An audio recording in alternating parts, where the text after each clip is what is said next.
I walked you out. You thought I was going further away from the subject, but no, it's going closer. Because this week on The Boys, Homelander literally lasers the dude's dick off, like through his asshole. After he watched him jerk off. Yeah, for an extended period of time. Did you notice the picture I used for the thumbnail? I didn't. It's from that scene. Did you really? Yeah, look at the thumbnail. Hold on. Yeah, yep. Oh, he does his Joker laugh. Yeah. So, all right, you want to do a quick rundown before we get to what you liked and what I hated? We'll leave it kind of vague because I know people probably are watching. Yeah. Homelander decides to go home, which means he goes back to the lab where he was created and wreaks havoc. It goes exactly how you think it would go. Yeah, it goes exactly how you think it'd go. The ending was really fucking metal. Huey finds out his dad's brain dead, so he makes a deal with A-Train to get some Compound V. Yep. And then Firecracker starts dropping huge truth bombs on Starlight, and it ends in a bloody brawl that was probably my favorite part of the whole show. Yeah, that was pretty sweet. And you forgot about the lobotomy. Oh yeah, we learned more about the lobotomy. That was one of the bigger questions from the last episode, because the end, she's acting all stupid. Look down, you see the lobotomy thing. Find out this episode, her brain regenerates. This is how she gets high. I was about to say, that's how she fucking lets loose. Like, she turns her brain off is the only way she can do it. Yeah. So I don't hate that. That's kind of, how you figure that out, like shoving a fucking spike in your brain to get high that's how you do it. But while this show no longer resembles anything close to The Boys, out of the 4 episodes, the first 3 I really fucking hated. I didn't hate this one. I didn't hate the episode. I hated things in the episode. I know the purpose of him, so we already know he needs to be liked, he needs to be loved. That's already established in the fucking show. Well, that was more of like, how do we tell you how he was? Because like they've alluded to it before, they've mentioned bits of information. They've said it like it's kind of been blatant through the entire 4-year span. What I'm saying is we haven't get to actually see it, and so this was also like I was telling you in the group chat, like we're 4 seasons in. And most of the character work they do with Homelander is so fucking all over the place. Yeah. They change it to fit the whatever narrative they're going with every time. This episode actually did some pretty good work on Homelander's character. Here's what I said to you about this episode and about Eric Kripke. Eric Kripke is a fucking hack. Agree. I don't like him, but he's not an idiot. He knows how to characters want to know this. Or I'm sorry, fans want to know this and that.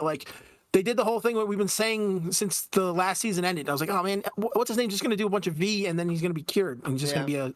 They did nip that in the bud. They answered that, yeah. And again, he knew that's what we're talking about. Other people were just make it vague or whatever. It was no, he already tried it. Because as his character would, he would fucking...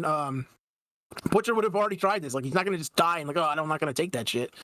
And with this, he's like, my problem with the character development here, it's already been done. He's already gone back to the lab, and they've done maybe flashbacks and shit. You already know his backstory, that they kind of tortured him. He never had a real childhood. He grew up in a lab where people were poking and prodding him and shit. You already knew that. This was just a bunch of fucking murder porn. It wasn't about what you knew. It was about seeing him actually face to face with his people, because it wasn't about his actual backstory. He said in the previous episode, it's about facing his backstory, essentially, which he's never really done. And yeah, what I'm saying is that he would have already done this. They've already gone here. Well, they should have literally done this maybe two seasons ago. Yeah, 2 seasons ago. It is a way too delayed. That should have been him coming off the leash, which he's already been off the leash for since season 1. They can't control him. They know that. Yeah. So that should have been him officially coming off the leash, and that should have happened in season 2 to up the ante for season 2. Yes, correct. So I agree. While the episode in the grand scheme of things doesn't help anything, I think the episode contained in itself was actually a pretty good episode. It was really well written, and it was really well acted. You get to see the woman that raised him, and one of the bits that kind of bugged me, but it works for the show, is they stole what happened to Becca and her baby, Butcher's ex-wife, Mm-hmm. and gave that as the story of Homelander, yeah. Homelander's birth. And I was like, well, it does make sense, but fuck you, show. That's what I feel about the show. Yeah. Oh, Yeah. yeah. You keep going so far from the actual fucking story that it's like, I guess it technically works within this framework, but I hate it. It just feels like member berries for people who read the comics. I get what they're trying to do. They're trying to make him maybe not necessarily sympathetic, but you can kind of understand what turned him evil. And now he's going full fucking kill. Well, he's already been evil, but usually there was a reason for it. Like somebody saw something, somebody got in his way. This, if he just went there and murdered the doctors that raised him was one thing. He murdered everybody in that room. He said people he's never even seen before. So this was just to make him even more evil and more unhinged. Like this story that they're telling, honestly, like they should have used Irredeemable instead. Instead of the boys, they should have done Irredeemable. Which one's that? Irredeemable is just the Superman character goes crazy and kills the Justice League and it basically establishes himself as like the supreme ruler of the planet. And all the like villains who are left have to like team up to take out essentially Superman. Yeah. Like that seems like the story they wanted to tell, right? Yeah. Everybody has to gang up for the pure evil or the supreme evil. Like he had like a little sidekick that was. He looked like, remember the kid that was with Johnny Quest, the little Indian kid that wore the turban and shit.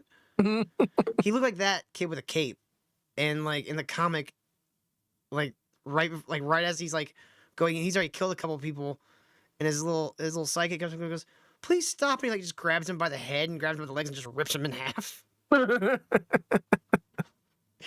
nice. I don't even remember what, something happened that made him fucking lose his shit. Hachi, yes, thank you. It's been so many years since I watched Johnny Quest. The New Adventures of Johnny Quest was one of my favorite cartoons growing up. It was so dark. It was great. I never watched one episode. Oh, it was great. It was. Yeah, was it Haji? I was thinking Haji, but that's what what they're calling him. Hachi. Is that why they called him in like a soldiers would call fucking anybody they killed in Iraq Hajis? Everybody was Haji. Yeah, anybody with a turban, I think was what the thing was. So we find out Butcher already took the Compound V, right? I know we touched on this, but I wanted to talk about what that could possibly mean. Because there's something that happens in Firecracker's trailer with the Ezekiel, the stretching gay Christian man. Well, I already thought was dead, to be honest with you. Yeah, I forgot he existed. I was like, oh yeah, that guy's around. This is like, we got to kill somebody, a recognizable guy. I was like, is that priest still there for some reason? So he like wraps his arm around Butcher's throat, and he starts flexing to like choke him out. And they showed this like worm thing, and like all through the episode, they showed it in the last one too. I think Butcher's not actually dying. He's giving birth to a worm? No, I think he's essentially becoming the dead kid from Umbrella Academy. He's gonna be a ghost? No, you remember what the guy's power was? No, that show got off the rails and the whole Ellen Page thing. I was like, I'm out. He essentially created portals. I don't think it's gonna be portals, but he created like these portals to like this other dimension where there's like these Cthulhu monsters, and they like stick their tentacles out and start just like fucking shit up for him. And then isn't that little girl? Isn't that what her power is? She's got tentacle tongues. So your kid's a fucking snake monster. Maybe that they did that for her because they were already going to be doing tentacles later in the show anyways. And so it was like, one, get the visual kind of idea there, but also it'd give him kind of like time to perfect the tentacle movements. I think he's going to have some sort of tentacle monster that comes out of him. I think this show went not off the rails, but one of the stupid aspects of it is these powers. Like, didn't you say the book was the comic book was like, it's pretty common. You got like super strength or some other stuff. But this one, it's just like people have super dicks. They got like snakes coming out of their mouths for whatever fucking reason. It's like it's too much. It's all fucking gore porn. It's so annoying. Gore porn and then just kind of porn. Horn porn. Yeah, and gay porn. And mostly gay porn. It's mostly gay porn. Like the shrinking thing, that was a very like the powers just need to be comic booky. Like if he's gonna have like some tentacle monster come out of him, like it's probably gonna be because it's gonna be super powerful and it'll give him a way to stand up against Homelander. When in the comics, he just had super strength. Yes. And a crowbar, which The episode at the bar mitzvah with the crowbar, Mhm. I was like, now that's some old school Butcher. That's what I like right there. Even though the rest of the show's been hot fucking dog shit. At least they're giving me something for like a couple seconds. I'm like, that's kind of like Butcher. All Yeah, this that's was the this thing. dog biting people's balls off. They always give you a taste of what it used to be or what it could be, and then they just go right back to the fucking degenerate penis shrinkage, fucking dog porn. I don't know what the fuck it is. Yeah. Here's my problem with the show, and this is my problem with Hollywood in general. And they did it with this fucking show. They always try to normalize degeneracy, and they always try to change. They always try to control the narrative, like of what Christianity is, what somebody getting an abortion is, or what the right is. Mhm. It's so fucking annoying and in your face. It's so gay. I can't stand the it. abortion move. It was annoying because it's the show. But if it was like Yes. a show where they weren't so in your face with like the politics and shit, that would have hit like oh shit, she just fucking Yeah. checkmated this bitch. That's what I mean. In the show, it and that move was like, all right, if you want Starlight to go insane, like, what do you do? And Yeah, her Her being a showing her to baby be a killer. And it works. and it works. And it worked. But again, if there wasn't so much messaging in the show already, I was like, oh shit. But again, this is how they're defining Christians. Like, they're all fucking full of shit when everything hits, and that's how they always describe. They're either corrupt, they're either they'll ignore somebody that, like the other chick, Firecracker, had sex with a 15-year-old. Yeah, that part And I was she's like, like, "Yeah, that's well, fine." at least that's kind of accurate. Well, her doing that, but it would be better if she was a teacher, not necessarily some Christian leader. No, You know what I that's mean? still accurate. Yeah, The the 15-year-old? churches are just much better about like, I wouldn't say handling it internally. They still get the law involved, Yeah. but like they're much better about, punishing the person publicly, and it's like it doesn't turn into like this whole like all right, they've taken their punishment, they're gonna do their time, but after that, we're about forgiveness. I can see that, but the whole like girls or woman sleeping with an underage kid is kind of I won't say popular, but in the news right now because all these teachers are getting popped. And women doing it is a lot more, I wouldn't say acceptable, but a lot more forgivable It is Then way more acceptable. than a man doing it. So it's like, yeah, she could do like that. That felt realistic enough for me, where it's like, yeah, she could just come out and be like, yeah, I did, and then everybody be like, oh, well, she's sorry.